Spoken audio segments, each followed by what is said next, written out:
نحمده ونصلي ونسلم على رسوله الكريم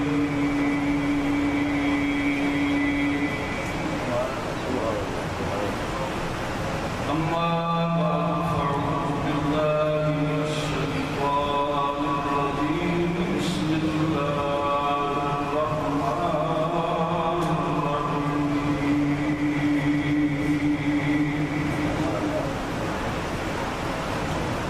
وننزل من القرآن ما شفاء ورحمة للمؤمنين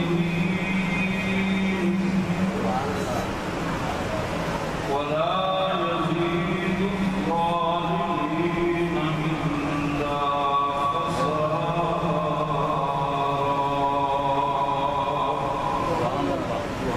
سبحان الله. إن الله وملائكته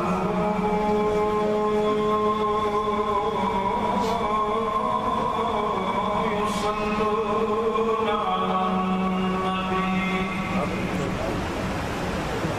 يا أيها الذين آمنوا صلوا عليه وسلموا تسليما. اللهم صل على سيدنا مولانا محمد وعلى آل سيدنا مولانا محمد وبارك وسلم وصل عليه محبت سے پڑھ لیجیے الصلاۃ والسلام علیک یا رسول اللہ.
قابل تعظیم قابل عزت سادات کرام پیران طریقت علماء ملت اسلامیہ میرے بزرگوں دوستوں عزیز بھائیوں،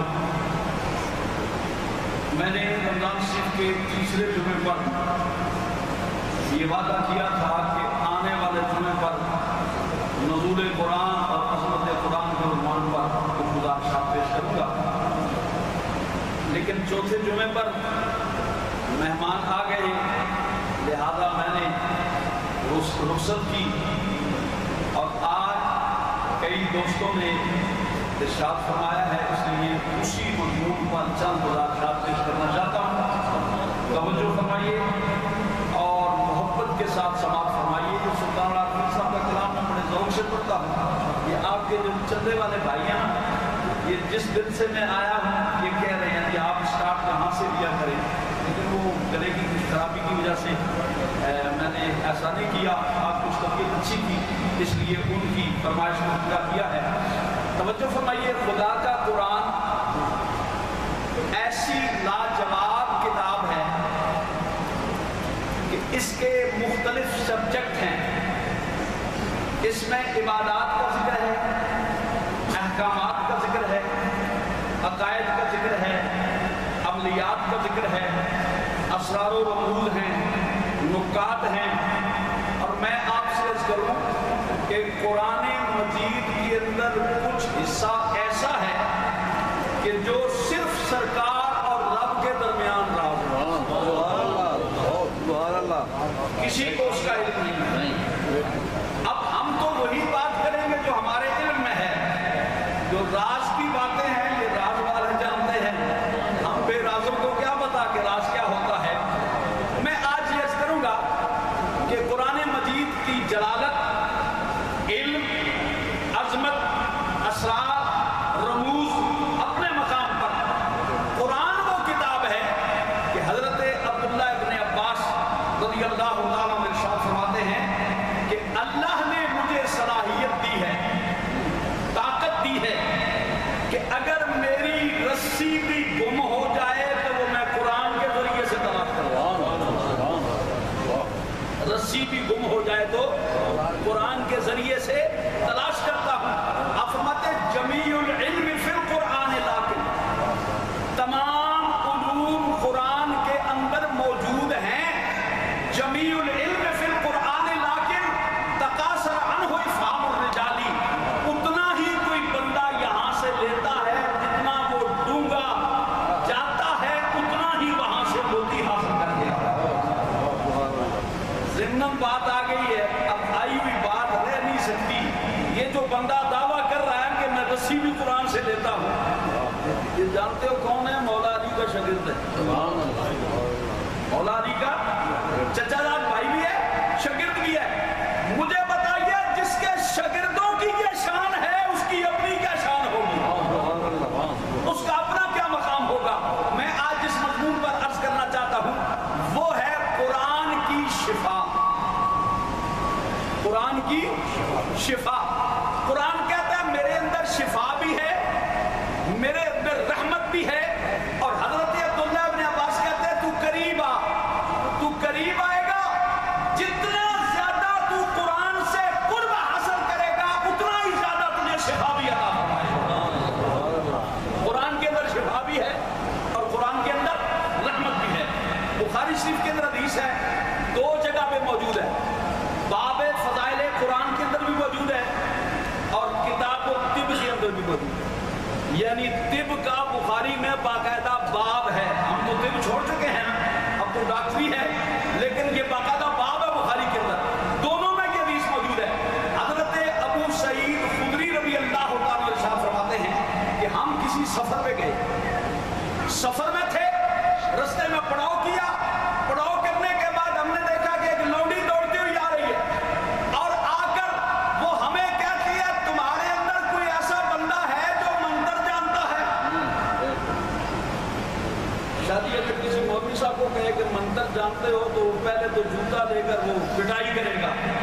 یہ شرم نہیں آتی؟ میں عالم دین ہوں، میں شیخ الحدیث ہوں، میں شیخ القرآن ہوں، میں شیخ الفقہ ہوں، تجھے میرے ساتھ گفتگو کرنے کی تمیز نہیں ہے؟ لیکن یہ 14ویں صدی کا عالم ہے جو سائل کے علم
جناب آپ نے خطبے میں خلفائے راشدین کا نام نہیں لیا. میں نے کہا یہ کوئی فرض واجب تو ہے نہیں، ایک مسنون طریقہ ہے. وقت کی قلت کے پیش نظر میں نے آیت پڑھی ہے اور خطبہ 3 آیتیں قرآن مجید کی پڑھو تو خطبہ ہوگا. خطبہ اتنا ہی کچھ ہے. آگے جو کچھ ہم کرتے ہیں یہ ایک مسنون اور محبت کا طریقہ ہے. لیکن میں نے کہا افسوس یہ ہے کہ تو نے یہ سوال تو کر دیا، میں نے خلفاء کے نام نہیں لیے، لیکن یہ نہیں سوچا میں نے آیتیں کون سی پڑھی. میں نے آیتیں کون؟ سورہ فتح کی آیت. ان آیتوں کے اندر ڈائریکٹ نہیں انڈائریکٹ چاروں خلفاء کا ذکر موجود ہے. والذین معہ، نبی کے ساتھ سارے ہیں پر صدیق کا ساتھ انوکھا ہے. اشداء علی الکفار، سخت سارے ہیں پر عمر کی سختی عجیب ہے. سرکار تراہم سجدا والذین معہ اشداء علی الکفار رحماء بینہم، رحماء سارے ہیں پر عثمان کی محبت نرالی ہے. سجدے سارے کرتے ہیں پر علی کا سجدہ نرالا. میں نے کہا سوال کرنے والے نے سوال تو مجھے سمجھا دیا ہے، لیکن یہ نہیں سمجھایا کہ اس آیت کے اندر ذکر موجود ہے، تلاش کرنے کی ضرورت ہے. میں پڑھ رہا ہوں صحابہ سے تکبیر والوں پہ قربان، صحابہ سے تکبیر والوں پہ قربان ہے پایا جنہوں نے زمانہ تمہارا، ہے پایا جنہوں نے زمانہ تمہارا. حضرت ابو سعید خدری رضی اللہ عنہ، غلامہ آئی لونڈی کہتی ہے تم میں سے کوئی منظر جانتا ہے؟ صحابی نے کوئی برا محسوس نہیں کیا، کوئی چہرے پہ بل نہیں ڈالا، کوئی اعتراض نہیں کیا. فرمایا ہاں ادھر آ کیا بات ہے؟ یہ بھی نہیں کہا کہ میں جانتا ہوں، یہ بھی نہیں کہا کہ میں نہیں جانتا. فرمایا ادھر آ بات کیا ہے؟ کہتی ہے اللہ کے بندو، میں ایک لونڈی ہوں، میں ایک غلام ہوں، میرے مالک کو بچھو نے ڈس لیا ہے، بچھو نے ڈنگ مار دیا ہے. ہمارے مرد گھر میں موجود نہیں ہے، جو کچھ ہم گھر میں کر سکتے تھے وہ کر لیا، دوائی دارو کیا لیکن کوئی آرام نہیں آیا. تمہارے پاس اس لیے آئی ہوں تم میں سے کوئی ایسا بندہ ہو جو منتر جانتا ہو، جو پھونک مارنی جانتا ہو، تاکہ میرے مالک کو بچھو کے ڈنگ سے شفا مل جائے. حضرت ابو سعید خدری کہتے ہیں چل میں چلتا ہوں تیرے ساتھ. چل پڑے. حضرت ابو سعید خدری گئے، جا کر پھونک ماری.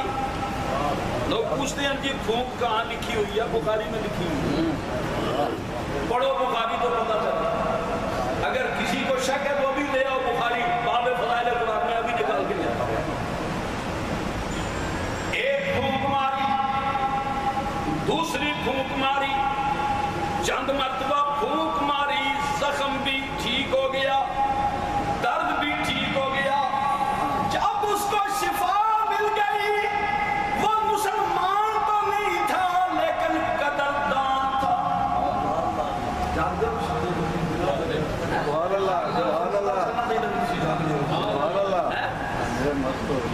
وہ مسلمان نہیں تھا پر قدردان تھا.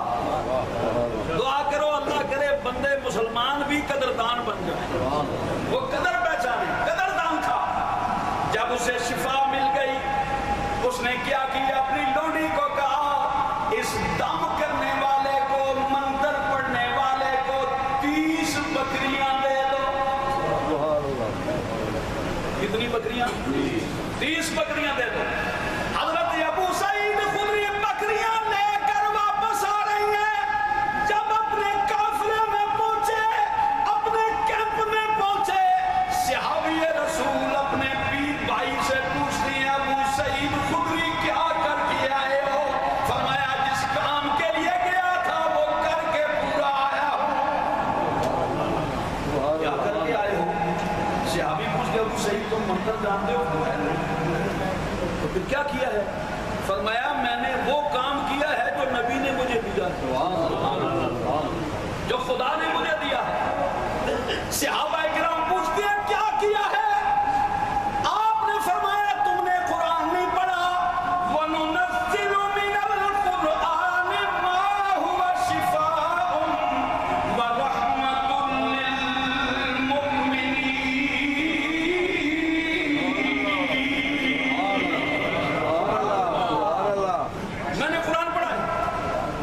صحابی پوچھتے ہیں کون سا قرآن پڑھا ہے، کون سی سورت پڑھی ہے، کون سی آیت پڑھی ہے؟ اب حضرت ابو سعید خدری دم بتانے لگے ہیں کہ میں نے کیا دم کیا، میں نے کیا دم کیا ہے۔ سنیے اللہ کا قرآن کہ کیا فیضان ہے اس کا۔ آپ نے فرمایا میں نے پڑھا ہے بسم اللہ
بکریاں بھی لی۔ اب ذرا غور کیجئے، صحابہ کی محبت دیکھیے اور انتباہ دیکھیے۔ بکریاں تو لے آئے، اب سوچنے لگے کہ بکریوں کے کیا ہو سکتا ہے، جائیں تو سرکار کہے وہ کیوں نہیں ہے، تو کافروں سے بکریاں کیوں نہیں، غلطی کی، واپس کرو۔ اور اگر ان کو آپس میں بانٹ لیں تو سرکار ناراض ہوں گے، اس لیے فرمایا یہ فیصلہ سرکار پہ چھوڑتے ہیں، بکریاں بھی لے کے چلتے ہیں، مدینے والا فیصلہ کرے گا کیا کرنا ہے۔ صحابہ کرام منازل سفر طے کرتے ہوئے گئے، حضور کی بارگاہ کے اندر پہنچے، سلام پیش کیا، توجہ کرنا ذرا بات پر، سلام پیش کیا۔ حضرت ابو سعید خدری کہتے ہیں یا رسول اللہ سفر میں یہ واقعہ پیش آیا، ایک آدمی کو بچھو ڈر گیا، لونڈی آئی، غلامہ آئی اور آ کر اس نے سوال کیا، میں نے سورہ فاتحہ پڑھی، شفا مل گئی، یا رسول اللہ 30 بکریاں ملی ہیں، ان کا کیا کرنا ہے؟ سرکار نے فرمایا سارے آپس میں تقسیم کر لو، میرا بھی حصہ رکھو۔ سارے تقسیم کر لو، میرا بھی حصہ رکھو۔ اچھا یہاں پر تو یہ ہے نا کہ وہ لونڈی خود آئی اور حضرت ابو سعید خدری گئے دم کرنے کے لیے۔ جو کتاب و طب میں حدیث ہے نا اس میں یہ ہے کہ ابو سعید خدری کہتے ہیں ہم وہاں پر پہنچے تو انہوں نے ہماری کوئی آؤ بکت نہ کی، کوئی ٹیک بنتا ہے باہر سے کوئی مہمان آئے تو اس کے ساتھ بولانا، اچھا بولنا، کچھ چائے پانی پوچھنا، یہ تو اخلاقی پہلو ہے۔ حضرت ابو سعید خدری کہتے ہیں انہوں نے کچھ نہ پوچھا تو مجھے غصہ آیا، بڑے بے وفال ہو گئے، بڑے بے وقوف ہیں، انہوں نے تو پوچھا تک بھی نہیں، پانی بھی نہیں پوچھا۔ ابھی حضرت ابو سعید خدری سوچ ہی رہے تھے کہ ان کا ایک نوکر آ گیا، غلام آ گیا یا غلامہ آ گئی۔ اس نے آگے کہا ہمارے مالک کو بچھو ڈر گیا ہے، تم علاج جانتے ہو؟ فرمایا علاج جانتا ہوں لیکن پیسے لوں گا تو پھر علاج کروں گا، پیسے لوں گا تو پھر علاج۔ یہ بخاری ہے، میں کو اپنی طرف سے نہیں پڑھا، بخاری ہے۔ لیکن یہاں پر میں آپ کو ایک مسئلہ سمجھانا چاہتا ہوں، قرآن مجید سے علاج، دم، تعویذ، تلاوت، سب کچھ اس کا ہدیہ لینا بھی جائز ہے، اور اگر بے قدرے لوگ ہوں تو مانگنا بھی جائز ہے۔ قدردان ہوں تو پھر نہیں مانگنا چاہیے، قدردان ہوں تو پھر نہیں مانگنا چاہیے، اور اگر بے قدرے لوگ ہوں تو پھر مانگنا چاہیے، کیونکہ یہی ابو سعید خدری ہے کہ وہاں پر انہوں نے طلب نہیں کیا، انہوں نے خود دیا، وہ قدر والے تھے۔ یہاں انہوں نے طلب کیا کیونکہ یہ بے قدرے تھے۔ معلوم یا بے قدروں کو جھٹکا دینا یہ بخاری کی حدیث سے شامل ہے۔ دعا کرو اللہ کرے قدردان لوگ ملیں، قدردان لوگ ملیں تو پھر شان ہی مختلف ہوتی ہے۔ دوستو سرکار مدینہ کے علماء، قرآن شفا ہے، وہ تو قرآن شفا ہے، اور قرآن رحمت بھی ہے، قرآن شفا بھی ہے، قرآن رحمت بھی ہے۔ اللہ اکبر۔ حضرت شیخ ابو ہاشم، ٹائم تھوڑا ہے، یہ بات لمبی ہے، چلو ہم بابا فرید کی نگری میں چلے چلتے ہیں۔ انبیاء حضرت خواجہ خواجگاہ مقتدائے انس و جاں حضرت بابا فرید الدین گنج شکر مسعود رحمۃ اللہ علیہ، جو حضرات چشتی ہیں وہ تو جانتے ہی جانتے ہیں، وہ ایسا چشتی نہیں ہے جو بابا فرید کی بارگاہ میں حاضر ہوتے ہیں۔ وہ طلب صاحب جب آپ اس پہ جاتے ہیں تو دیکھتے ہیں کہ پاک بدن کیسے سجا ہوا ہوتا ہے۔ ایک محاورہ ہے چشتی صاحب کہ فلاں شعر ایسے سجایا ہے جیسے دلہن سجائی جاتی ہے، جیسے دلہن سجائی جاتی ہے۔ وہاں پر ایک قوال نے ایک مصرع پڑھا تھا، مجھے ایک ہی یاد ہے، وہ آپ کو سنا دیتا ہوں پھر آگے چلتا ہوں۔ کہتے ہیں کہ دلہن بنی ہے پاک بدن جشن عید ہے، دلہن بنی ہے پاک بدن جشن عید ہے، جی بھر کے پی لو چشتیو ساقی فرید ہے، جی بھر کے پی لو چشتیو ساقی فرید ہے، جی بھر کے پی لو چشتیو ساقی فرید ہے۔ زہد الانبیاء جب گئے نا پاک پتن شریف تو اس وقت سارے پاک پتن والے مسلمان نہیں تھے، یہ اسلام کی شمع لے کے آئے تھے، اسلام کی شمع لے کے آئے۔ اور آپ کو پیغام دیتا ہوں، جھگڑے بڑے ہیں، کوئی کہتا ہے یہ جماعت سچی ہے، کوئی کہتا ہے یہ جماعت سچی ہے، کوئی کہتا ہے یہ جماعت سچی ہے۔ میں آپ کو یہ نہیں کہتا کہ آپ ان جماعتوں سے پوچھیں، آپ ان جماعتوں سے پوچھیں جن کو مدینے والے نے بھیجا ہے، اور وہ صوفیاء کی جماعت ہے، وہ چشتی ہیں، وہ قادری ہیں، وہ سہروردی ہیں، وہ نقشبندی ہیں، وہ شاذلی ہیں، وہ بدوی ہیں، یہ سلاسل طریقت ہے۔ اس لیے نوٹ کیجئے میری بات کو اور دل پہ لکھیے، علم کا تعلق ظاہر سے ہے، طریقت کا تعلق باطن سے ہے۔ ایک عالم ہو کر کافر ہو سکتا ہے پر ایک ولی ہو کر کافر نہیں ہو سکتا۔ آپ بے شمار دیکھیں، یہاں پر آپ کے ہاں 20 یونیورسٹی ہے، شکاگو میں 20 یونیورسٹی ہے۔ اب نام کیا ہے 20 یونیورسٹی، پڑھانے والے سارے غیر مسلم۔ معلوم یہ ہوا کہ علم اور کفر دونوں جمع ہو سکتے ہیں، لیکن علم کفر اور ولایت ایک جگہ جمع نہیں ہو سکتے، اس لیے کہ علم کا تعلق کال کے ساتھ ہے، ولایت کا تعلق حال کے ساتھ ہے۔ اس لیے میں آپ کو کہتا ہوں ان جماعتوں کے چکروں میں نہ پڑو، آؤ چشتیوں کی جماعت میں شامل ہو جاؤ، نقشبندیوں کی جماعت میں شامل ہو جاؤ، قادریوں کی جماعت میں شامل ہو جاؤ، سہروردیوں کی جماعت میں شامل ہو جاؤ، اور یاد رکھو سرزمین پاک و ہند میں اسلام کی شمع لے کے آنے والے یہی خدا کے پاک ولی ہیں۔ سرکار بابا فرید بیٹھے ہوئے ہیں، ایک بندہ آیا کہتا جی ہمارے گاؤں کے نمبردار کو سر میں درد ہو گیا ہے یا پیٹ میں درد ہو گیا ہے، دونوں باتیں مشہور ہیں، کچھ کہتے ہیں سر کی بات ہے، کچھ کہتے ہیں درد پیٹ کی بات ہے۔ بھائی ہے تو درد سر میں ہے یا پیٹ میں ہے؟ پیٹ میں درد ہے۔ آپ نے فرمایا چلو میں علاج کروں گا، کوئی پھکی نہیں دوں گا، اجوائن نہیں دوں گا، اسم اور نہیں دوں گا، کوئی چٹکی نہیں دوں گا، میں چلوں گا وہاں چل کے میں کلام خدا پڑھ کے پھونک ماروں گا، میرے رب نے کرم کیا تو انشاءاللہ شفا مل جائے گی۔ گئے جا کر نمبردار کے پاس بیٹھ کرنا آپ نے 3 مرتبہ سورہ فاتحہ پڑھی، سورہ فاتحہ پڑھ کے پھونک ماری تک ٹھیک ہو گیا۔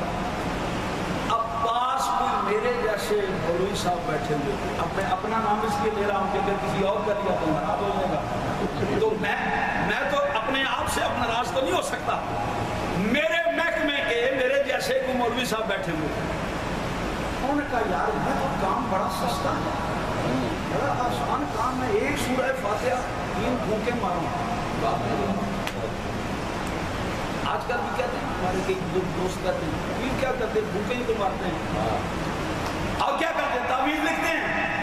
بھئی یہ بھوکے مارنا تعویذ کرنا اگر اتنا آسان کام ہوتا تو تمہارا بھی چل جاتا. تمہارا نہیں چلتا لیکن ان کا چلتا ہے. کیوں چلتا ہے؟ کہ ان کا اذن ہے پیچھے سے. اس نے کہا جناب بڑا آسان کام ہے, میں بھی یہ کام شروع کرتا ہوں. اللہ کا کرنا ایسا ہوا کہ اگلے سال پھر اسی نمبردار کو درد ہوگا. جب درد ہوا نا اس نے کہا جناب اب باب فرید کی کوئی ضرورت نہیں, اب میں علاج کروں. اچھا بھی تو علاج کرے گا, چل آ جا. اس نے جناب ایک مرتبہ سورہ فاتحہ پڑھی, قرات کے ساتھ پڑھے, حلق مروڑ مروڑ کے, بڑی ترتیل کے ساتھ پڑھی, ترتیب کے ساتھ پڑھی. ایک پھونک ماری کوئی شفا نہیں, دوسری ماری کوئی شفا نہیں, تیسری ماری کوئی شفا نہیں, چوتھی ماری کوئی شفا نہیں.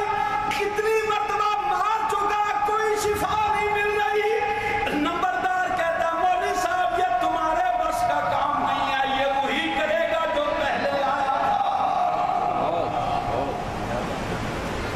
گیا بندہ بابا فرید کے پاس, بلا کے لایا. آپ نے پھونک ماری, بندہ ٹھیک ہو گیا. وہ مولوی صاحب کہتے ہیں بابا جی ایک مسئلہ تو بتا رہا, فاتحہ وہی ہے جو آپ نے بھی پڑھی ہے, میں نے بھی پڑھی ہے. آپ کی پھونک سے شفا مل گئی ہے, میری پھونک سے شفا نہیں ملی, میں نے تو 10 مرتبہ پڑھی. آپ نے فرمایا چلیا اگر زبان کلام ربانی ہوگے نا تو زبان فریدانی چاہیے. کلام ربانی کے لیے زبان ہے, ٹائم ختم ہو گیا. کلام ربانی کے لیے زبان ہے.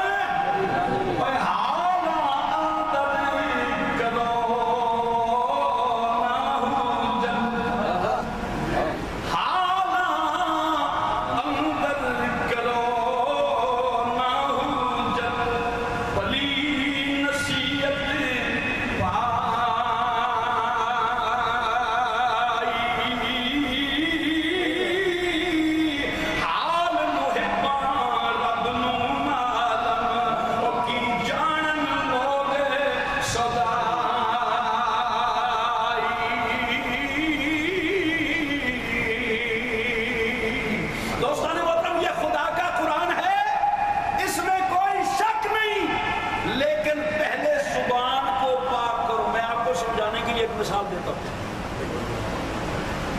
یہاں پر تو کم ہے, نقشہ دیکھنا تو پاکستان چلے جاؤ, گولی ہوگی ہے, گولی کارتوس چاہے رائفل کا ہو, 7mm کا ہو, ریوالور کا ہو, آپ وہ کارتوس لے کر ایسے مارے نا تو کچھ بھی نہیں, ایسے مارے تو کچھ بھی نہیں. میں کہتا ہوں 7mm کی گولی ہو, آپ اس طرح کسی کو ماریں کچھ بھی نہیں ہوگا. لیکن وہی گولی اگر بندوق میں رکھ کے ماریں, ریوالور میں رکھ کے ماریں اور مارنے والا میں تو نشانی باز,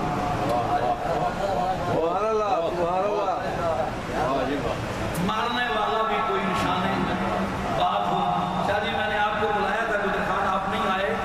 اب میں آپ کو اتنے بڑے مجمع میں دعوت دیتا ہوں, مشتاق صاحب, چشتی صاحب, آپ کو, طلعت صاحب کو. کبھی ایک دفعہ میرے پاس گجر خان آئے تو آپ کو پتہ چلے گا کہ سننے کا ذوق کیا ہوتا ہے. 36 سال ہو گئے ایک مسجد میں خطیب, 36 سال عمر کا ایک حصہ ہے. آپ نے سمجھا نہیں ہے, نشانے باز بھی بندہ صحیح ہو اور گولی بھی بندوق میں رکھی ہوئی ہو, بندوق بھی ٹھیک ہو, بندوق بھی ٹھیک ہو, مارنے والا بھی نشانے باز ہو تو پھر نشانے پہ لگتی ہے. آپ نے فرمایا چلیا تو نے فاتحہ تو پڑھی ہے لیکن تیری بندوق ٹھیک نہیں ہے, اپنے دل کو پاک کر, اپنی زبان کو پاک کر, پھر جب تو سورہ فاتحہ پڑھے گا تو شفائی اللہ کریم میرے ٹوٹے ٹوٹے الفاظ کو قبول فرمائے, خالق کائنات اپنے محبوب کے صدقے سے منظوری فرمائے. آخری ایک وظیفہ بھی بتا دوں آپ کو. حضور سلطان الہند خواجہ خواجگاہ سرکار خواجہ غریب نواز چشتی اجمیری سنجری فرماتے ہیں کہ اگر کوئی بندہ صبح کی سنتوں اور فرضوں کے درمیان 41 مرتبہ 41 مرتبہ سورہ فاتحہ پڑھے, ریگولر وظیفہ بنا لے, ایک تعلیم اللہ، لیکن پڑھنی کس طرح ہے؟ بسم اللہ الرحمن الرحیم